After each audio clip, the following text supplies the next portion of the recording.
अस्सलाम वालेकुम नाज़रीन, मैं हूं आपका मेज़बान खालिद जमील और आप देख रहे हैं प्रोग्राम सवाल से आगे। और आज हम बात करेंगे पाकिस्तान में एनर्जी क्राइसिस की और बिलखसूस बिजली के बिलों में जो बेतहाशा इजाफा हुआ उसने आम आदमी की ज़िंदगी अजीरन बना दी है और पाकिस्तान भर में अवाम सड़कों पर निकल आए हैं। बेशुमार शहरों के अंदर इस किस्म की इतलात भी आ रही हैं कि लोग बिलों को आग लगा रहे हैं, मीटर्स को आग लगा रहे हैं। बाज़ जगहों से खुदकुशी की इतलात भी आ रही हैं और ये ऐसे वक्त पे हो रहा है कि जब 16 माह पाकिस्तान डेमोक्रेटिक मूवमेंट PDM की हुकूमत ने ऐसी पॉलिसीज़ अपनाई जिसके नतीजे में ये निगरान हुकूमत आई और आते ही इनके बिल जो सामने आए तो इनके होश इस हुकूमत के भी उड़ गए। अब समझ नहीं आ रहा कि किया क्या जाए। एनर्जी क्राइसिस पाकिस्तान के अंदर क्यों पैदा हुआ और ये बिलों में इजाफा एकदम से ज़्यादा कैसे हो गया, ये वो मौज़ूआत सवालात होंगे जिन पे हम बात करेंगे। और इसमें ख़ास तौर के ऊपर ये देखेंगे कि पाकिस्तान ने 90 की दिहाई में और फिर 2002, 2006, 2014, 15 में जो IPPs के साथ जो मुआहदे किए, उन मुआहदों के अंदर ख़ास तौर के ऊपर जो कैपेसिटी पेमेंट का एक एलिमेंट था कि हम बिजली ख़रीदें ना ख़रीदें, लेकिन उनको हर महीने एक ख़ास अमाउंट जो है वो पे करेंगे, जो इस वक्त मोहतात अंदाज़े के मुताबिक 1300 अरब रुपए से तजावज़ कर चुकी है। और अगर यही ट्रेंड रहा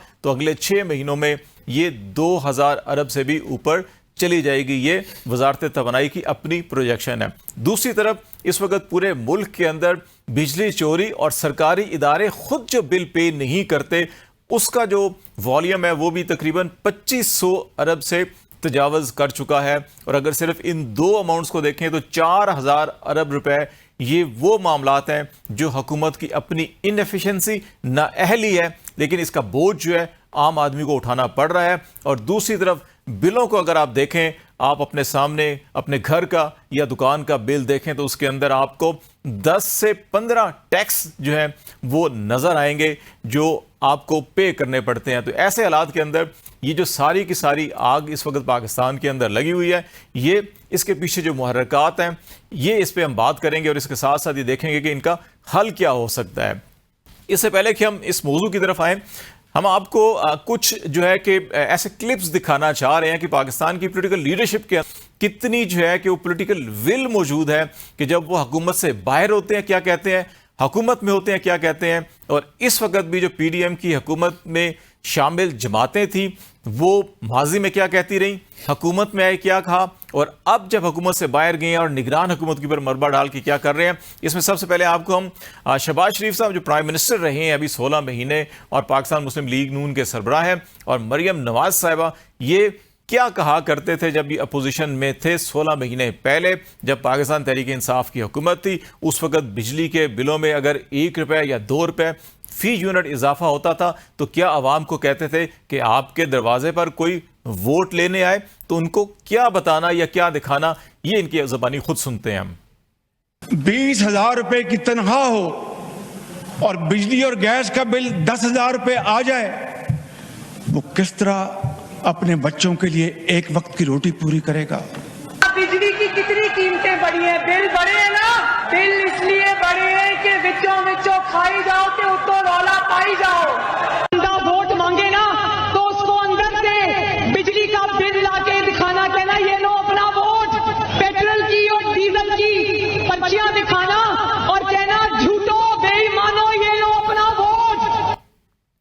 जी, शहबाज शरीफ साहब इतना ही नहीं कहते और मरीम नवाज साहब ने सिर्फ यही नहीं कहा बल्कि बात इससे आगे भी है। अब जैसे हमने कैपेसिटी पेमेंट की बात की, IPPs के मुआहदों की बात की, तो शहबाज शरीफ साहब खुद अपने भाई की हुकूमत के बारे में क्या कहते हैं कि मुआहदे नवाज शरीफ साहब ने किए थे, इसके अलावा पीपल्स पार्टी के दौरे हुकूमत में हुए थे या फिर जनरल मुशर्रफ के दौरे हुकूमत में हुए थे। लेकिन शहबाज शरीफ साहब क्या कह रहे हैं, क्रेडिट एक तरफ लेते हैं कि पाकिस्तान के अंदर जो बिजली का बुहरान है उसको काबू पाने के लिए कोशिशें सारी हमने की, हमने पावर प्लांट लगाए लेकिन साथ महंगे भी लगाए, तो इसका जिम्मेदार कौन होगा, जरा इनकी अपनी जुबानी सुनते हैं। नवाज शरीफ ने अपने दौरे हुकूमत में लिए गए कर्ज से अवाम को 10,400 मेगावाट बिजली मुहैया की। सस्ती बिजली, पन बिजली के जो मंसूबे लगे वो एक बड़ा शानदार कारनामा था। छोटे छोटे डैम बने होंगे, हम फिर चले गए इंपोर्टेड तेल की बुनियाद पर बिजली बनाने। ये क्या था? वेस्टेड इंटरेस्ट, कार्टेल्स, ठीक है, जिन्होंने बेड़ा कर दिया। और आज यही वजह है कि बिजली की कीमत पर यूनिट 50 रुपए से ऊपर चली गई। जनाब, 50 रुपए से ऊपर कीमत जा चुकी है। एक तरफ कहते हैं कि 10,400 मेगावाट के मंसूबे मियां नवाज शरीफ साहब का क्रेडिट है। ये वही क्रेडिट है जिसकी कैपेसिटी पेमेंट की मद में हम इस वक्त 1300 से 1500 अरब रुपए हमें इसलिए देने हैं कि हमने कोई एक यूनिट उनसे नहीं भी खरीदा तो हमने ये पैसे उनको देने हैं। ये वो मुआहदे हैं। और फिर खुद ही अपने दूसरे इंटरव्यू में कहते हैं कि हम जो है कि हाइडल पन बिजली की तरफ जा सकते थे लेकिन हम नहीं गए और महंगे सौदों की तरफ गए। इसकी जिम्मेदारी भी अपने भाई के ऊपर डाल रहे हैं। लेकिन ये मामला सिर्फ यहां खत्म नहीं होता। अभी हुकूमत खत्म हुई, जुम्मा 8 दिन हुए हैं। अब पाकिस्तान मुस्लिम लीग नून क्या कहती है कि ये हुकूमत तो हमारी थी ही नहीं, और क्या जवाब पेश किया जाता है ये भी सुन लीजिए। सेनेटर इरफान सिद्दीकी साहब क्या कहते हैं। PMLN की हुकूमत 2018 में खत्म हो गई थी। उसके बाद PMLN की हुकूमत आज तक नहीं आई। अगर एक वजीर आजम का ताल्लुक PMLN से था तो वो PMLN की हुकूमत नहीं थी। जनाब, PMLN के अगर वजीर आजम थे तो हुकूमत उनकी नहीं थी, मान लेते हैं इत्तेहादी हुकूमत थी। लेकिन प्राइम मिनिस्टर के साथ साथ जितनी इकोनॉमिक मिनिस्ट्रीज थी, वजीर खजाना किस जमात के थे, वजीर तवानाई किस जमात के थे, वजीर पेट्रोलियम किस जमात के थे, वजीर तिजारत किस जमात के थे, प्लानिंग डिवीजन किसके पास था, FBR रेवेन्यू की वजारतें किसके पास थी, सब की सब PMLN के पास थी। लेकिन हुकूमत PMLN की नहीं थी। ये वो चीज़ें हैं जिसकी वजह से ये बहरान आज तक जो है हल होने की बजाय गंभीर से गंभीर होता जा रहा है। इस सारी सूरत हाल के अंदर जो पूरे पाकिस्तान के अंदर ना इस वक्त सरापा एहतजाज है, बल्कि पाकिस्तान भर की ताजर तंजीमें, पाकिस्तान भर की जो सनती एसोसिएशन है, वो भी 29 अगस्त को मंगल के रोज़ मुल्क भर में एहतजाज कर रही हैं। और 2 सितंबर को मुल्क गिर हड़ताल की ऐलान की गई है। और अगर इस दौरान 29 और 2 के दरमियान हुकूमत ने कुछ इकदाम ना किए तो फिर ही हड़ताल की जाएगी। लेकिन हुकूमत क्या इकदाम कर सकती है, उसके पास इतना कुशन है या नहीं है, वो कोई उम्मीद नज़र नहीं आती। 2500 अरब रुपए नादिंदगी हुकूमत के अपने हैं, वो देने को तैयार नहीं है। 1500 अरब हमें कैपेसिटी पेमेंट के अंदर देने हैं, वो हमारे पास पैसे है नहीं है। इस वक्त 15 टैक्स हम आवाम पे ऊपर बिजली के बिलों में लगा रहे हैं। और सारा का सारा मलबा जो है कि अगर इस बिलों में भी देखें तो हुकूमत का अपना डाटा ये कहता है कि 200 यूनिट से कम बिजली इस्तेमाल करने वाले माहाना जो सार्फिन है उनकी तादाद 63% है। 2/3 पाकिस्तान के अंदर आवाम को गरीब समझा जाता है, लेकिन उनके ऊपर भी ये 15 टैक्स जो है कि वो लागू होते हैं और वो टैक्स पे कर रहे होते हैं। ऐसी सूरत हाल के अंदर अब बात करेंगे। चेयरमैन ऑल पाकिस्तान ताजर एक्शन कमेटी शर्जील मीर साहब हमारे साथ स्टूडियो में मौजूद हैं। मीर साहब, बहुत शुक्रिया आपका ज्वाइन करने का। और थोड़ी देर में हमें डॉक्टर फयाज चौधरी साहब जो डायरेक्टर हैं लम्स एनर्जी इंस्टीट्यूट के और एक्सपर्ट हैं एनर्जी सेक्टर के, वो भी हमें ज्वाइन करेंगे, उनसे भी बात करेंगे। मीर साहब, ये जो सारी सिचुएशन है आपको नज़र आता है, कोई उम्मीद आपको नज़र आ रही है कि सलूशन जो फिगर देखें, हम हुकूमती अदद शुमार देखें, जो हालात देखें, उसमें तो हमें कोई बज़ाहिर उम्मीद नज़र नहीं आ रही। आपको कोई उम्मीद नज़र आती है कि रास्ता कि किस तरफ से रास्ता निकलेगा और कोई बुरान हल होगा, बिजली सस्ती होगी? बिस्मिल्लाहिर्रहमानिर्रहीम। सबसे पहले आपका शुक्रिया जी। मेरा ख्याल है मुझे बुलाने की आपको ज़रूरत नहीं थी, आपने इंट्रो में इतना अच्छा इंट्रो दिया और इंट्रो में सारा आपने मेरा ख्याल कूजे में बंद कर दिया। मैं आपसे ये कहना चाहूँगा कि आपने इंटरव्यूज़ दिखाए मुझे, और मुझे आप यकीन करें अफसोस हो रहा था, ये सुन के अफसोस इसलिए हो रहा था, और ख़ास तौर पे जो आखिरी आपने दिखाया कि जो इरफान सिद्दीकी साहब जो बात कर रहे थे, मुझे उस पर हंसी भी आ रही थी और मुझे अफसोस भी हो रहा था कि हम लोग हकीकत पसंदाना कब होंगे। मतलब बात कर रहे हैं आप 60 साल हो गए हुकूमतों में बैठे हुए हैं और आज आप ये कह रहे हैं एक भाई की हुकूमत है, दूसरा भाई बाहर बैठे हुए हैं और जनाब आज फरमा रहे हैं तो हमारी हुकूमत थी ही नहीं। मतलब इससे बड़ा मजाक कौम के साथ क्या होगा जो आपने आज दिखा दिया है। इसका मतलब है कि तमाम सियासतदान अपनी ये रविश रखते हैं, एक तो आप पे बोझ डालते हैं, दूसरा आप पे हुज्जत भी करते हैं। वो जो फ्रांस का इनकलाब आया था ना, वो इतनी बात हुई थी ना, हाँ रोटी महंगी हो गई है तो आप ऐसा करें, डबल रोटी खा लें। आपके इस प्रोग्राम में जो मैंने आज इंटरव्यू सुने हैं उसमें बिल्कुल उस जैसा मजाक मुझे आज लगा कि आपने IPPs के साथ सबसे ज्यादा मुआहदे आप लोगों ने किए, बिजली को आपके यूनिट पे पैसे लगने ही लगने, आपने देने ही देने, चाहे उनसे एक यूनिट खरीदे भी ना, ऐसा ही है ना जी। आपने करने, फिर आपने क्या किया, कौम के साथ कितना बड़ा जुल्म किया आपने कि आपने अपनी हुकूमतों को बचाने के लिए, अगर आपको पेट्रोल से बिजली बना रहे हैं और पेट्रोल चाहिए या बिजली चाहिए, आप बाहर से महंगी खरीद के आप लोगों को सस्ती दे रहे हैं ताकि हमारी हुक्मरानी कायम रहे। तो वो क्या हुआ, आज सारा 60 साल का बोझ था वो हमारे सामने आ गया। आपने जो हमें डॉक्टर साहब दिखाए, की तरफ चलते हैं, डॉक्टर साहब की तरफ चलते हैं, फिर वापस आएंगे आपकी तरफ। डॉक्टर साहब, ये जो बुनियादी इशू है इस वक्त बिजली की कीमतों में इजाफे का, बहुत से जो जनरल परसेप्शन बनाया जा रहा है, ये कैंपेन, और कहते हैं ये सरकारी मुलाजमीन को इतने करोड़ यूनिट फ्री मिलते हैं, उसकी अमाउंट 11-12 अरब रुपए, ये कम नहीं है, बहुत बड़ी अमाउंट है। लेकिन जब हम एग्रीमेंट्स देखते हैं IPPs के साथ, उसमें कैपेसिटी पेमेंट का इशू जो है कि हमें इस वक्त 1.3 ट्रिलियन गवर्नमेंट खुद कह रही है और अगले 6 महीनों के अंदर ये 2 ट्रिलियन तक जा सकता है। फिर ये मुआहदे जो है कि हमने डॉलर में पेमेंट करते हैं उनको और रुपये में हम अपने सार्फिन को बिजली फराम कर रहे होते हैं। तो ये कितने रियलिस्टिक एग्रीमेंट थे, ज़रूरत तो हमें थी बिजली की, लेकिन हमने क्या ज़मीनी हकायक को देखकर ये मुआहदे किए थे कि आज हम उसका अजाब भुगत रहे हैं, या आप समझते हैं कि वाकई ये ठीक था, उस वक्त ज़रूरत थी तो ठीक किया हमने? जी थैंक यू जी। पहली बात तो ये है कि जब हमने ये 90s में ये IPP का पहले मुआहदे किए, क्योंकि हम मुल्क में पहली दफा हम ये इंडिपेंडेंट पावर प्रोड्यूसर के पास जा रहे थे, तो उस वक्त एक इंसेंटिव प्रोग्राम आप कहने के डिजाइन हुआ, जिसमें बहुत हमने महंगे आपका के पावर प्लांट्स और सब के सब हमने ना टेक्नोलॉजी का ध्यान किया, हमने बहुत जल्दी में उसको लगाने के लिए, वो भी एक एक्सपेंसिव प्रोपोजिशन थी उस वक्त भी। अच्छा, तो उसका हमें जब आप इंपोर्टेड फ्यूल के बेस पे आप फैसले करते हैं तो आपको पता है फर्नेस ऑयल कहाँ $18 से 118 का चला गया था, तो फिर वो हमारी अफोर्डेबिलिटी से बाहर हो गया।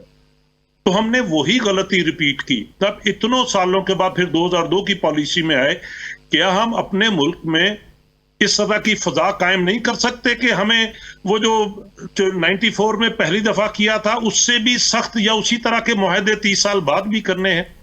तो पहली बात तो ये है कि हम अपने मुआहदों की वो जो आपकी कंडीशंस थी उसको रिलैक्स करना चाहिए था फंड, लेकिन आपको उसके लिए फिर पॉलिटिकल एनवायरनमेंट ठीक चाहिए ताकि लोगों को ये रिस्क नजर ना आए कि जी अगर मैं यहाँ इन्वेस्टमेंट करूंगा तो मुझे पैसे नहीं मिलेंगे।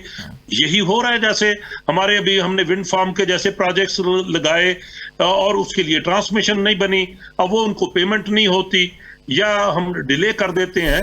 तो ये सब बातों को सामने रखते हुए फिर मुआहदे करनी चाहिए। लेकिन अगर आप अच्छा जो डेवलपर होता है अगर वो रेंट सीकर एटीट्यूड के साथ हो वो भी गलत, और जो उसको खरीद रहा है जिसको ये पता नहीं कि मैं इसको बेच भी सकूंगा सही रेट पे या नहीं, और वो अपने किसी कमीशन में या किकबैक के चक्कर में प्रोजेक्ट लगाए तब भी गलत। तो हमने दोनों तरफ गलतियां हैं। डॉक्टर साहब, ये तो 2002 के बाद फिर हमने 2006 में भी और 2014-15 में भी ऐसे ही IPPs एग्रीमेंट किए, तो हमने तो अब एक दिहाई की बात नहीं, हम तो 2 दिहाइयों के बाद भी फिर हम वैसे के वैसे ही काम कर रहे थे।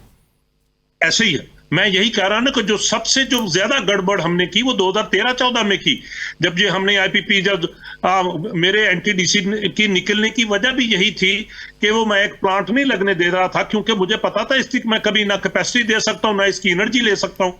तो लेकिन हुकूमत को नहीं बात समझ आ रही थी।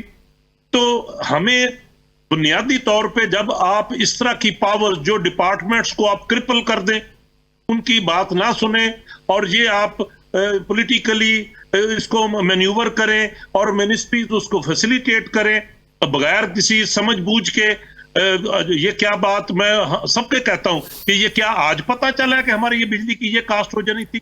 अगर आप कहीं मेरे डॉक्यूमेंट्स देखें, ये 7 साल पहले अपना ये प्रेडिक्शन हो चुकी हुई है और उसके फाइनेंशियल नंबर्स दिए जा चुके हैं गवर्नमेंट को कि 7 साल 6 साल बाद आपके पास ये होने वाला।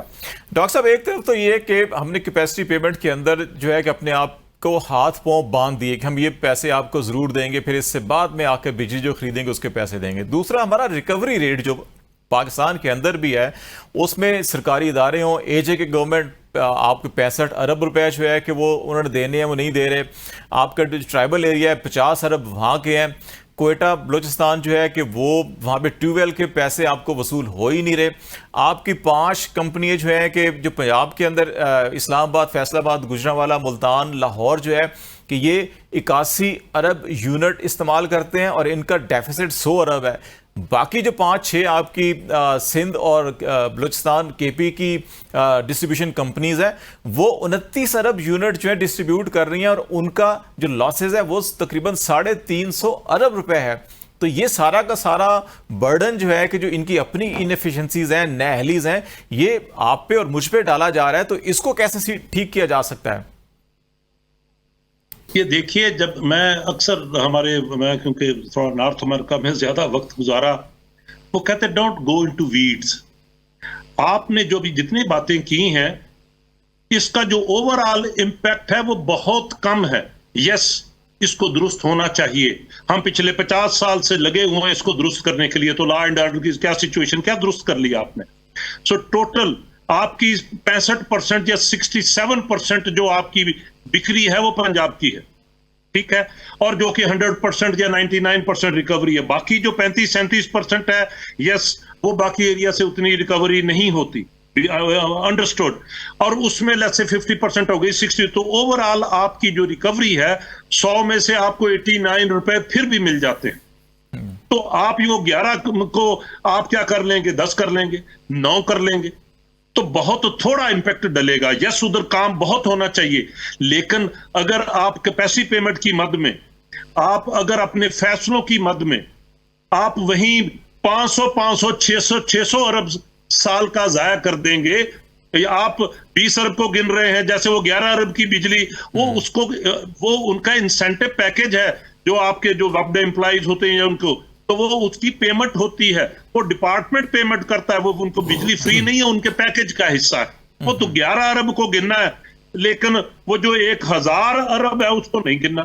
तो हमें अपनी तवज्जो वहां करनी है जहां से बेहतरी की उम्मीद है। डॉक्टर तो साहब, फौरी तौर के ऊपर क्या समझते हैं कि क्या इकदाम लेने चाहिए और फिर लॉन्ग टर्म के अंदर क्या लेने चाहिए इस सिचुएशन से निकलने के लिए? ठीक हो गया। पहला काम जो हमने, क्योंकि आपको पता है कि हमारी ओवरऑल टैरिफ में 70% पोर्शन, जो मैं सिर्फ इलेक्ट्रिसिटी टैरिफ की बात कर रहा हूं, मैं टैक्सेस की बात नहीं कर रहा, 2 चीजों की, जो आपकी कैपेसिटी पेमेंट है और एनर्जी पेमेंट है। इसमें से जो 70% पोर्शन है वो कैपेसिटी का है। अब कैपेसिटी में आपने ऐसे ही है जैसे आपको बस एक चाहिए थी, ले ली 4। अब 4 बसों से कारोबार, तो एक बस जितना सवारी थी, एक बस जितनी। अब 3 बसों का आपको लीज कास्ट, आपको हर चीज उसकी बर्दाश्त करनी पड़ रही है, या कम से कम 2 बसों की जरूरत थी तो 4 ले ली। तो हमें और देखना यह है कि मैं किसको सर्व कर रहा हूं। तो सर्व जो मैं कर रहा हूं कूलिंग लोड को, ठीक है, मेरा बेस लोड बढ़ा रही, मेरी इंडस्ट्री मुल्क में लगी नहीं, जिससे मुझे असल रिकवरी होनी थी। तो आपने पहले तो आपका सोल्यूशन में गड़बड़ है।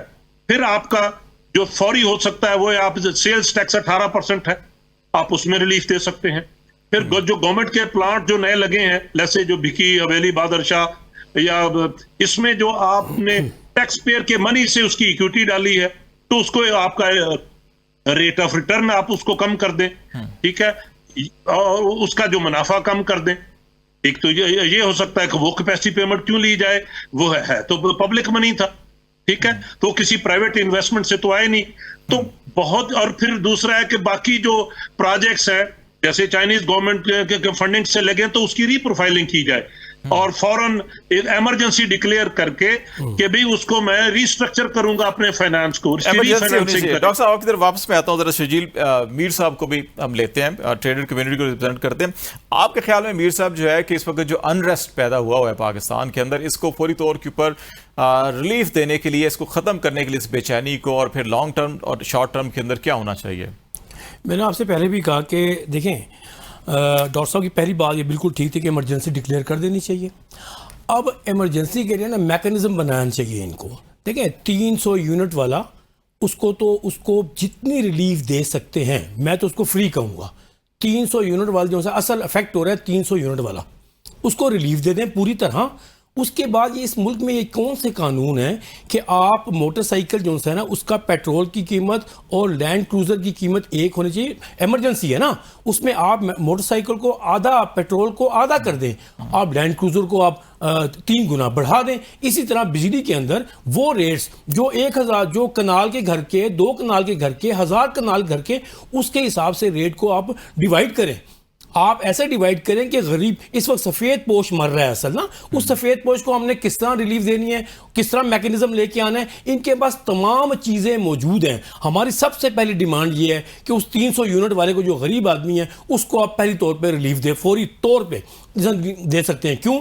महंगाई का सबसे ज़्यादा असर उस सफ़ेद पोश तबके पे गुजरा हुआ है। मैं उसके बाद आपसे कहूँगा लॉन्ग टर्म ये कि आपकी जितनी भी आपने IPPs के मुआहदे हैं, इसको आपको देखना पड़ेगा कि आप इसको इससे भाग किस तरह सकते हैं आप। फिर उसको जो लैंड लॉसेज आपके पूरे मुल्क के अंदर हो रहे हैं, आप उससे कैसे बच सकते हैं।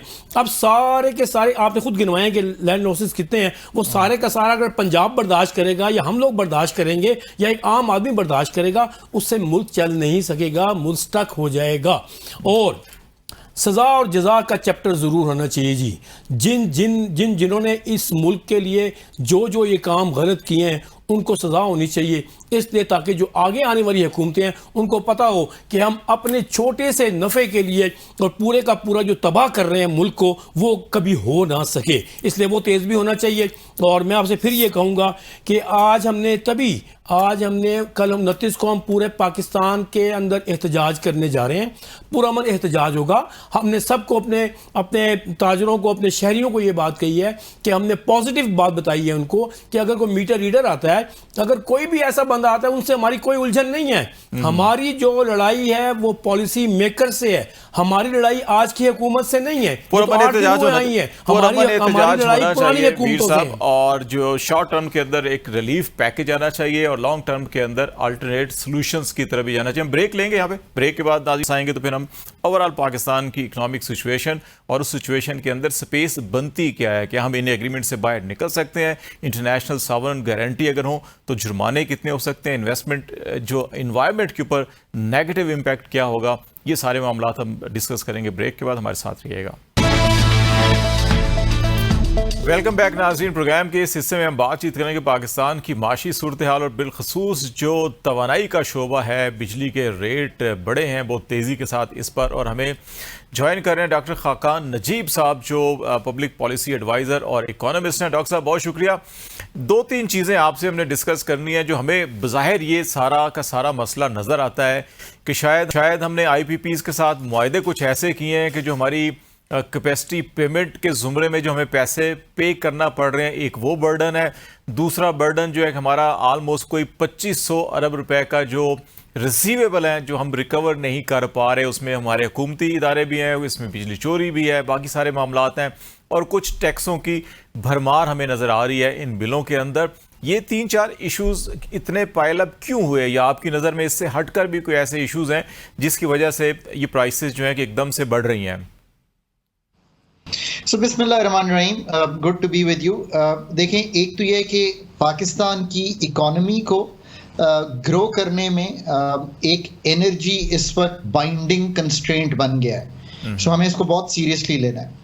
नंबर 2, जो डोमेस्टिक लोग हैं उनके लिए एक डिस्कम्फर्ट है, मेरा ख्याल है उनका ज़हनी सुकून डिस्टर्ब होता है। ऑन अ लाइटर नोट, लोग वरी करते हैं जब बिल आ रहा हो और उसको देखने से घबराते हैं। सो अगर सिचुएशन ऐसी बन जाए तो हमें अहाता करना है कि हमने क्या किया।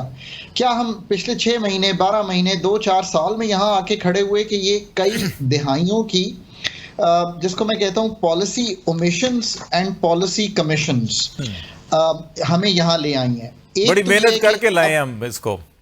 जी बिल्कुल। सो एक तो बात देखिए ये तय है अब कि अगर हम ये नहीं मानेंगे कि सरकार में चलता हुआ बिजली का सेक्टर फेडरल गवर्नमेंट के अंडर और उसके झैली अदारों के अंदर चलते हुए मुल्क भर के डिस्कोस, सरकार में चलते हुए जनरेशन कंपनीज और पॉलिसी भी सरकार और फिर regulator of course state of Pakistan, ये शायद कॉन्स्टलेशन ऐसी है कि जब तक इसको तब्दील नहीं अब करेंगे ये सिलसिला बनेगा नहीं। ये मैं इसलिए कह रहा हूं कि सतही गुफ्तगू तो हम कर सकते हैं और हम करेंगे कि छोटे अरसे में कैसे निकलना है इस जो इस वक्त स्ट्रीट पे एक डिसरप्शन है, बट लंबे अरसे में रियल रिलीफ देने के लिए इनको यकीन दिलाइए ये पाकिस्तान के 240 मिलियन अवाम को कि you've got a plan, you have realized where you stand। तो मैं ये गुजारिश करूंगा कि असल मसला जो है वो ये है। अब मैं पहले असल मसला डिस्कस करूंगा और फिर मैं छोटे मसले की तरफ आऊंगा। पाकिस्तान ने 520 अरब रुपए टी&डी का नुकसान किया सारे डिस्कोज में FY22 में। 23 के नंबर हैं नहीं अभी कंपाइल हुए वो भी इसी के लगभग होंगे, और इसमें कोई गुड डिस्को बैड डिस्को भी नहीं है। ये सारे डिस्कोज जो हैं वो सारे ही नुकसान में थे। अभी 2 दिन पहले हमें डॉक्टर साहब 2 दिन पहले हमें कुछ 600 अरब रुपए बताए गए, जो आप 520 कह रहे हैं ना, वो अभी कोई लेटेस्ट फिगर उन्होंने 2 दिन पहले शेयर किया था हमसे एक ऑफ द रिकॉर्ड ब्रीफिंग के अंदर। वो 600 अरब बता रहे थे उसको टी&डी लॉसेज में। ठीक है, ये टी&डी अब आप जो बता रहे हैं हो सकता है 2023 मालियाती साल के हों, मैंने 2022 के रखी है। अब अगर आपके पास ये सूरत हाल तो आप मुझे ये नहीं कहेंगे कि डॉक्टर साहब फिर ये डिस्कोस को क्या करना है। सो पहला सवाल ही ये है हमारा।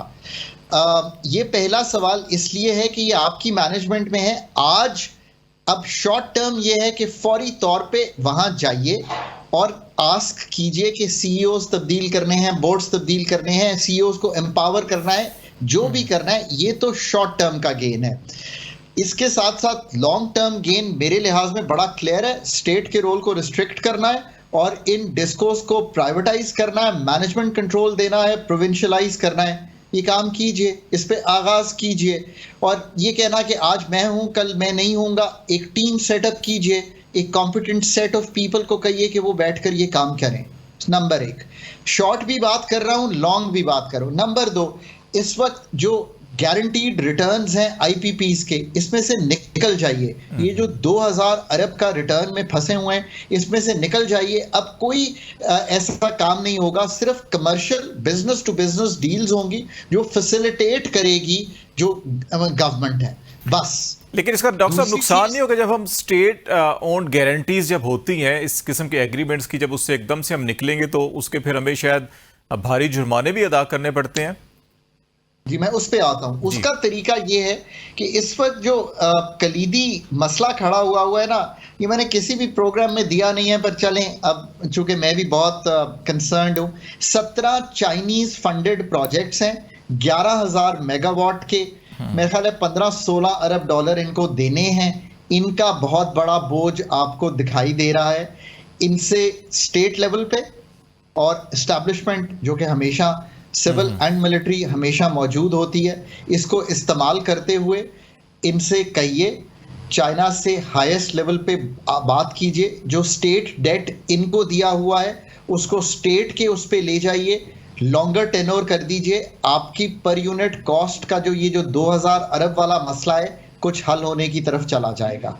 ये है आपका शॉर्ट टर्म भी मैंने बात कर ली, लॉन्ग टर्म भी। अपने टैरिफ को ठीक कीजिए, टैरिफ में से निकलिए। ये जो टैरिफ हमने इस वक्त बनाया हुआ है इसको हमें रीडू करना पड़ेगा। टैरिफ स्ट्रक्चर पे गौर कीजिए, ये भी एक बहुत ही कलीदी काम है। सब्सिडीज को फोकस कीजिए, निकल जाइए इस सब्सिडी देना थ्रू द टैरिफ और चले जाइए subsidy direct to the consumer, so that वो बिलीव कर सके कि पाकिस्तान में उसको कोई सब्सिडी दी जा रही है। जितने सारे टैक्सेस लगाए हुए हैं मैं उनके नाम भी ले सकता हूं, पर चलें अब क्या इलेक्ट्रिसिटी 10 से 15 टैक्सेस हैं, अब नाम लेते जाएं तो बड़ी डिटेल हो जाएगी। लेकिन एक चीज़ डॉक्टर साहब मैं ज़रूर पूछना चाहूँगा, हमारा ज़्यादा जो एनर्जी बेस है वो ऑयल फर्नेस ऑयल के ऊपर है। शायद हम एनर्जी मिक्स भी उतना मुतवाज़न नहीं कर सके जो हमारे पास पोटेंशियल है। हम अक्सर रिसोर्सेज करते हैं जी, अल्टरनेट रिसोर्सेज। हमारे पास विंड बहुत ज़्यादा है, सोलर बड़ी है जी, हमारे पास हाइडल जो है वो शायद 56,000 मेगावाट सिर्फ हमारे नॉर्दर्न एरियाज़ में इतना कैपेसिटी है, लेकिन वो की नज़र नहीं आती, प्रैक्टिकली की नज़र नहीं आ रही। हम फर्नेस ऑयल के ऊपर बहुत ज़्यादा डिपेंडेंट हैं। जी आप दुरुस्त कह रहे हैं। आज से कुछ अर्सा पहले तक ऐसी बात दुरुस्त थी, कुछ हमारा जो इस वक्त मिक्स है वो इम्प्रूव किया है, और इसको फर्दर अब इम्प्रूव करने की भी लॉन्ग टर्म सजेशन ये है कि मल्टीलैटरल्स और जो इन्वेस्टर्स हैं नए FDI के थ्रू भी आने हैं, उनको विंड और सोलर पे ले जाइए। पन बिजली जो है उस पर अपने PSDP के थ्रू काम कीजिए। PSDP को रिस्ट्रिक्ट करें इस तरह के कामों में, ताकि आप जल्दी डायमीर भाषा पे काम कर सकें, दासू पे काम कर सकें, और जो ऑलरेडी प्रोजेक्ट्स इन दी ऑफिंग हैं। पर ये याद रखिए कि बिजली इस वक्त 41,000 मेगावाट के करीब का एक एस्टिमेट है। ये शायद अभी जो ग्रोथ आ रही है मुल्क में, ये जायद बिजली ही अवेलेबल है। इसको देखते हुए, इन चीज़ों को सोचते हुए बहुत ही प्लान कीजिए। इसीलिए मैं बार बार कहता हूँ, पाकिस्तान की फ्यूचर इंशाल्लाह बेहतर तब डिटर्मिन होगा और होगा जब हम competent set of people in कामों पे मुख्तस कर देंगे कि उनका काम ही ये है कि वो ये रिफॉर्म और रिकंस्ट्रक्शन करें। एनर्जी सेक्टर की आज हम गुफ्तगू कर रहे हैं, और जो हमारी ओवरऑल जो इसका इकोसिस्टम है उसको तब्दील करते चले जाएं, और 3 से 5 माह में आपने जिक्र किया फॉर एग्जांपल और लोकल इंडिजिनस थर कोल पे मूव करें। ये सारी चीजें जो है पाकिस्तान का एनर्जी मिक्स चेंज कर देंगी। एक चीज डॉक्टर साहब और आपसे पूछना चाहूंगा, मैं माजरा चाहता हूं आपकी बात काट रहा हूं, कि आपने कहा कि प्राइवेटाइजेशन कर लें या सूबों के हवाले कर दें डिस्कोस को, ये एक अच्छा सोल्यूशन नजर आता है। लेकिन जब हम KSC को देखते हैं, जब हमने KE उसको किया और फिर उसके हवाले कर दिया, उसको निष्कारी भी की, लेकिन अभी भी जो सरकारी आदाद शुमार हैं उसके अंदर लास्ट ईयर के अंदर 169 बिलियन रुपीस हम सब्सिडीज में देने पर मजबूर हुए हैं। तो क्या ये सारी अगर हम प्राइवेटाइज कर देते हैं और वहां भी हमें ऐसे ही अरबों रुपए खरबों रुपए सब्सिडी देनी पड़ गई, तो फिर तो कोई फायदा नहीं होगा। खूबसूरत बात आपने सामने रखी है। जो 520 अरब और जिसका आप 600 कह रहे हैं ना कि इस वक्त TND लॉसेस हैं, आप सोचिए के TND लॉसेस भी 150 अरब आपको देने पड़ते तो 150 अरब आपको इसमें देना पड़ता। जो आप गुफ्तगू सही फरमा रहे हैं कि एक सब्सिडी जाती है, उसके लिए मैंने पहले गुजारिश की कि आपको टैरिफ का रिफॉर्म करना पड़ेगा, और ये जो टैरिफ डिफरेंशियल सब्सिडी देते हैं हम, जो KE को भी दे रहे हैं, हम पूरे मुल्क में एक टैरिफ रखे हुए हैं। क्या कराची में प्लॉट की कीमत, लाहौर में प्लॉट की कीमत, गुजरांवाला में प्लॉट की कीमत, पत्तों में प्लॉट की कीमत एक है? नहीं है ना एक। इसी तरह बिजली भी एक नहीं हो सकती। कॉम्पिटिटिव मार्केट बनाने के लिए, जो कि हम बनाना चाहते हैं पाकिस्तान में, multi buyer multi seller market, उसका मतलब ये है कि अगर हेस्को अच्छा परफॉर्म नहीं करेगा तो लोग उसको आकर प्रोविंशियल पूछेंगे कि ये मैनेजमेंट प्राइवेट सेक्टर की है, ओनरशिप सिंध की है, भाई हमारी बिजली जो है वो गुजरांवाला से महंगी कैसे चल रही है? वो कहेगा जी गुजरांवाला में लॉसेस कम है, तो वो कहेगा भाई आप भी लॉसेस कम कीजिए।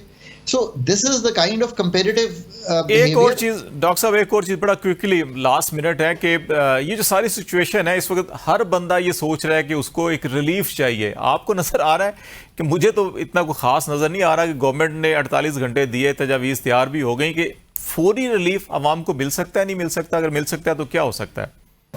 यार बात यह है कि कुछ ना कुछ करना चाहिए, IMF से निगोशिएट करके करना चाहिए। एक तो ये बात है, मैं IMF का प्रोपोनेंट रहा हूं कि पाकिस्तान को मैं डिफिकल्टी से दूर रखना चाहता हूं। IMF से निगोशिएट कीजिए, 200 यूनिट तक रिलीफ वो आपको दे देंगे। मेरा ख्याल है कि अगर आप स्मार्ट इनफ होंगे ना तो आपको 300 यूनिट तक भी कुछ रिलीफ देने की वो इजाजत दे देंगे। अब इसका क्या मतलब है? मेरा मतलब ये है कि कुछ स्टैगर कर दें बिल जो इस वक्त आए हुए हैं, सो दैट बोझ कम हो। कुछ जो टैक्सेस इतने सारे हैं उनके बारे में IMF से गुफ्तगू करें, और एक रकम आपने रखी हुई है इस वक्त भी बजट में जिसको हम इमरजेंसी फंड्स कहते हैं, 250 अरब के करीब है, उसको इस्तेमाल करें। पर इसके लिए बहुत मेहनत करनी पड़ेगी, अथॉरिटीज को, सेटअप्स को बहुत मेहनत करनी पड़ेगी। ये आसान काम नहीं है, क्योंकि मैंने बहुत दफा IMF को मनवाया है चीजों पे, आपको मनवाना चाहिए। ये आज मौका है कि हमें we have to come through for the people of Pakistan. And we should. Doctor Khaqan Najeeb sahab बातचीत और कह रहे थे कि गवर्नमेंट को बड़ी एफर्ट्स करनी पड़ेगी, मेहनत करनी पड़ेगी। IMF को अगर कन्विंस कर लिया जाए तो फौरी रिलीफ दिया जा सकता है, अदरवाइज हमें शॉर्ट टर्म के साथ साथ लॉन्ग टर्म के ऊपर फोकस करना होगा। हमें इस वक्त कमर्शियल ब्रेक लेनी है, ब्रेक के बाद वापस आएंगे तो फिर हम इसको पॉलिटिकल एस्पेक्ट देखेंगे कि सारे मामला इसके अंदर सियासत कहाँ पे और मईशत किस तरह से सियासत से असरअंदाज होती है। ब्रेक के बाद हमारे साथ रहिएगा। वेलकम बैक नाज़रीन। प्रोग्राम के इस हिस्से में बातचीत करेंगे हम पाकिस्तान की कुछ सियासत और मईशत के ऊपर, और हमें ज्वाइन कर रहे हैं पाकिस्तान मुस्लिम लीग नून के सीनियर रहनुमा राना एहसान अफजल साहब। राना साहब अस्सलाम वालेकुम। वालेकुम सलाम। अभी गवर्नमेंट को ख़त्म हुए महीना नहीं हुआ और जो पहले ही बिल आए हैं इसने पूरे पाकिस्तान के अंदर अवाम की चीखें निकाल दी और अवाम सड़कों के ऊपर निकल आए हैं। तो आप एक्सपेक्ट कर रहे थे जो भी IMF के साथ आपके एग्रीमेंट हुए थे, जो इकनॉमिक सिचुएशन थी कि उसके नतीजे में इतना जल्दी ये रिएक्शन आएगा और इस तरह से ये चीज़ें एकदम से महंगी होंगी? बिस्मिल्लाहिर्रहमानिर्रहीम। देखिए, बात यह है कि हमारा जो 13-18 का दौर था उसमें महंगाई भी कम तरीन सतह पे थी और बिजली के नर्ख भी कंट्रोल में थे और ऐसा कोई मामला नहीं था। बदकिस्मती से जो एक तजर्बा नाफिज किया गया इमरान खान और PTI की शक्ल में पाकिस्तान ने, उससे की वजह से माशी तबाही फैली और ये जो पिछली 16 महीने की हुकूमत थी इसकी बारहा कोशिश थी कि किसी तरह मुल्क डिफॉल्ट से बच जाए। आपको याद होगा कि इनके अपने चेयरमैन जो शबर जैदी FBR के लगाए गए थे, उन्होंने कहा था मुल्क पहले ही दिवालिया हो चुका है और इनके अपने फाइनेंस मिनिस्टर ये कह चुके थे कि कोई डायरेक्शन नहीं है मईशत की। और फिर जो वाकयात हैं आप सारे उससे बखूबी वाकिफ हैं। तो हमने तो बिल्कुल IMF का मुआहदा किया और उसके ये एक नताइज हैं। एक तो गर्मियों में वैसे ही बिजली ज्यादा इस्तेमाल होती है, ऊपर से रेट भी बढ़ाए गए बिजली के। तो लेकिन देखें, यही सूरत हाल जब पिछले साल बनी थी तो प्राइम मिनिस्टर शहबाज शरीफ जो उस वक्त के वजीर आजम थे, साबका वजीर आजम, उन्होंने उस वक्त उसका सलूशन निकाला और अवाम को रिलीफ दिया। तो ये अब इस वक्त जो एक सिचुएशन है, मेरे ख्याल से केयर टेकर जो सेटअप है वो इसको देख रहा है और अल्लाह करे कि कोई हल निकल आए। साहब, अगले 2-3 महीनों में आप नहीं समझते, क्योंकि ये अभी जो प्राइसेस का जो मैकेनिज्म है उसमें गालबन ये अप्रैल मई की एडजस्टमेंट्स हुई हैं और मई जून की अगर आएंगी तो ये ज़्यादा बढ़ेगा, नंबर 1। नंबर 2, 2013-18 का आपने जिक्र किया, जो IPPs के साथ हमारे एग्रीमेंट हुए थे, जो कैपेसिटी पेमेंट का इशू इस वक्त सबसे बड़ा नज़र आ रहा है, जो ऑलमोस्ट 1.5 ट्रिलियन के करीब पहुंच चुका है।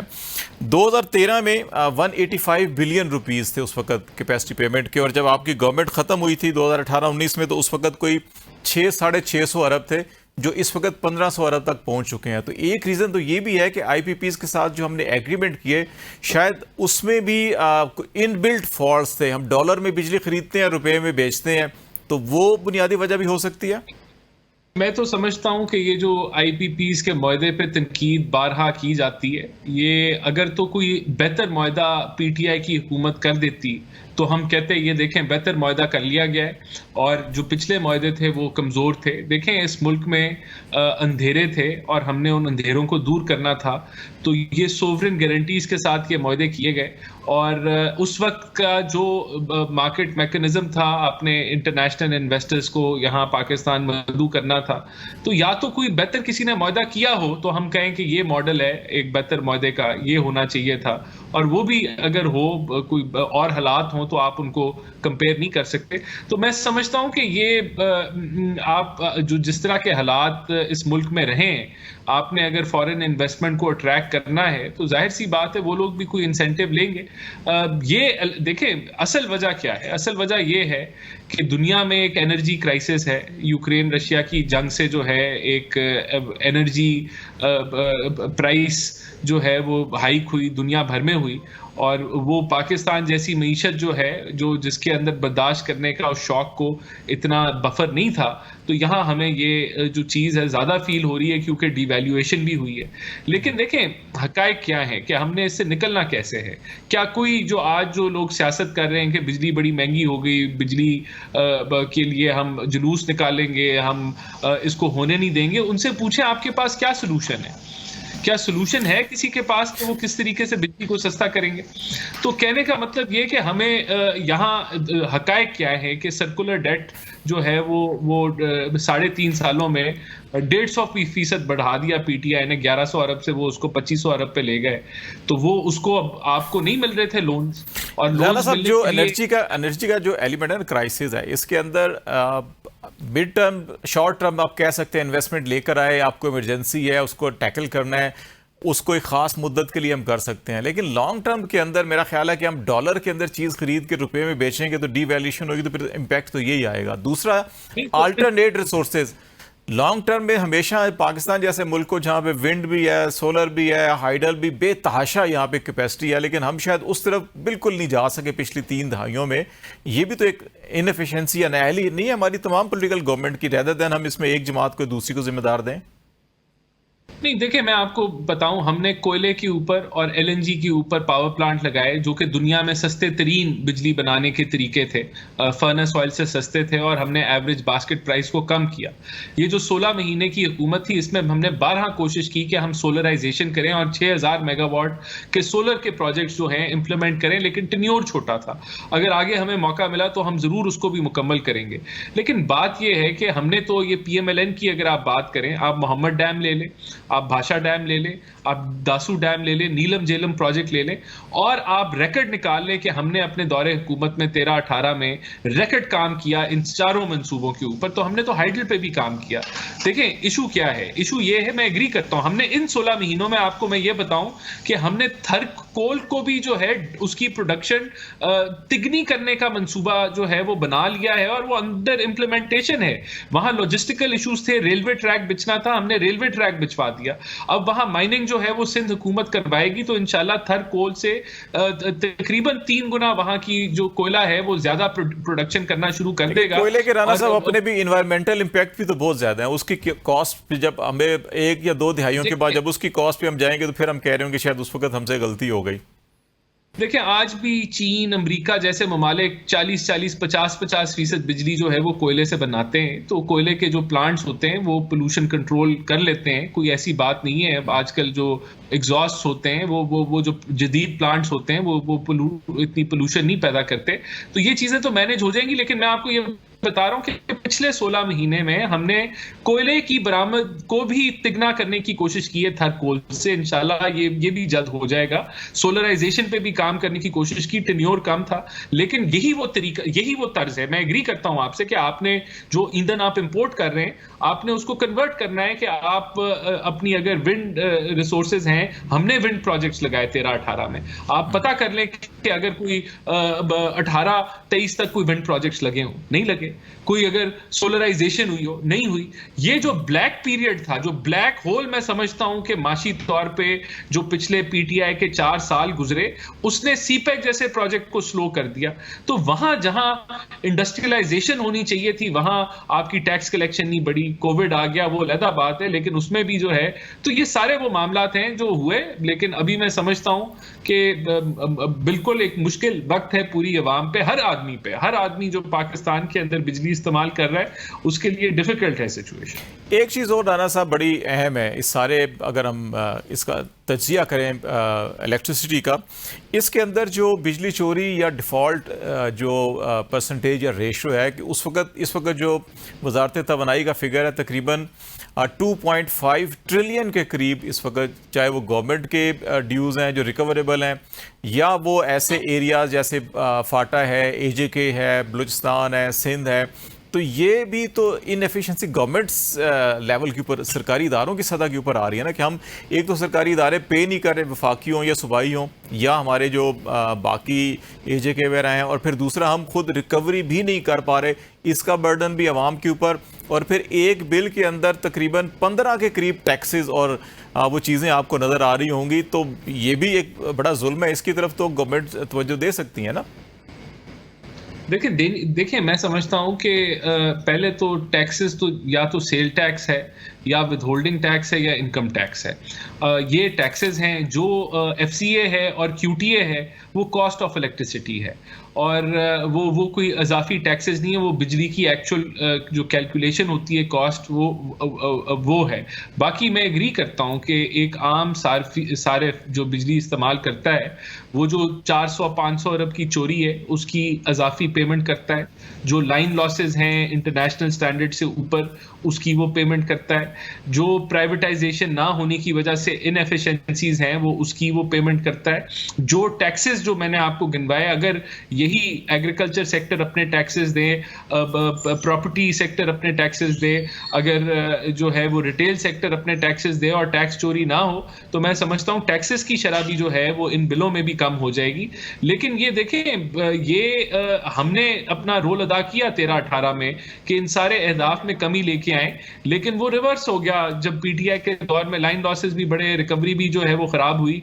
तो फिर इंशाल्लाह अगर हमें मौका मिला हम इन सारे राणा साहब 2013-18 को मुसलसल आप कोट करते हैं, लेकिन ये 2022-23 को कैसे भूल जाएंगे अवाम? आप समझते हैं कि ये 1.5 साल 1.25 साल था, लोग अभी देखते हैं कि अप्रैल 2022 में प्राइसेस क्या थी, ये अप्रैल 2022 में इकोनॉमिक ग्रोथ क्या थी और अभी इस वक्त क्या है, वो तो लोग अब इस तनाजुर में देख रहे हैं चीजों को। देखिए ये तो बड़ी सिंपल सी बात है, मुल्क दिवालियापन की तरफ ये पीटीआई छोड़ के गई थी। IMF के मुआहदे को जो बिजली सस्ती जबकि समरी थी कि बिजली को महंगा कर दिया जाए, पेट्रोल सस्ता समरी थी पेट्रोल महंगा कर दिया जाए, और एमनेस्टी स्कीम की इजाजत नहीं थी, इन्होंने एमनेस्टी स्कीम अनाउंस कर दी, IMF के मुआहदे को फाड़ के डस्टबिन में फेंक दिया। तो ये तो एक खाई के अंदर मुल्क को फेंक के गए थे। उससे पहले इनके वजीर खजाना का बयान मैंने आपको सुना दिया, ये तो फायर फाइटिंग थी। ये 16 माह की कोई भी हुकूमत जो होती है वो पॉलिसी फॉर्मुलेशन में ही सवा साल लगा लेती है और फिर अगले 4 साल उसका नताइज जो है वो। तो राणा साहब क्या समझते हैं कि अवाम सब्र से बर्दाश्त करे, बिल पे करे, या आप समझते हैं कि फौरी तौर के ऊपर कोई सोल्यूशन होगा केयर टेकर के पास? देखिए मैं तो समझता हूं कि सोल्यूशन जो है वो मुश्किल है, लेकिन ये हो सकता है कि जो ज्यादा बिल आए हैं उनको आप एवरेज आउट कर दें सर्दियों में, जब कंजम्पशन कम होती है तो शायद वो उस तरीके से महसूस ना हो। लेकिन कोई भी जो आप रिलीफ देंगे, अगर वो कर्जे के ऊपर रिलीफ होगी, अगर वो रिलीफ जो है आपने और कर्जा लेके रिलीफ देनी है, तो उसकी कीमत जो वो सारिफ है वो सूद समेत वापस अदा करेगा, चाहे वो महंगाई की शक्ल में अदा करे, चाहे वो और किसी शक्ल में अदा करे, लेकिन वो उसका बोझ अवाम पे ही पड़ता है। ये मैं आपको एक टेक्निकल बात बता रहा हूं कि अगर आप कर्जे के ऊपर रिलीफ देते हैं, अगर आप खसारे को बढ़ा के रिलीफ देते हैं, तो उसकी कीमत सूद समेत वापस लौटाने पड़ेगी। राणा साहब बहुत शुक्रिया। राणा एहसान अफजल साहब हमारे से बातचीत कर रहे हैं, मुस्लिम लीग नून के रहनुमा थे, और इस वक्त मामलात जो है कि वो काफ़ी गंभीर दिखाई देते हैं। आपको सोल्यूशन इमीडिएटली को नज़र आता नहीं है, अक्सात किस्तें हो सकती हैं बिलों की, रिलीफ बज़ाहिर मुश्किल है क्योंकि हमारे IPPs के साथ मुआहदे और IMF के साथ जो मुआहदे हैं उसमें इतने जकड़े जा चुके हैं कि शायद रिलीफ इस वक्त आवाम को देना मुश्किल होगा। आज तक के लिए इतना ही। खालिद जमील को इजाज़त दीजिए। अल्लाह हाफिज़।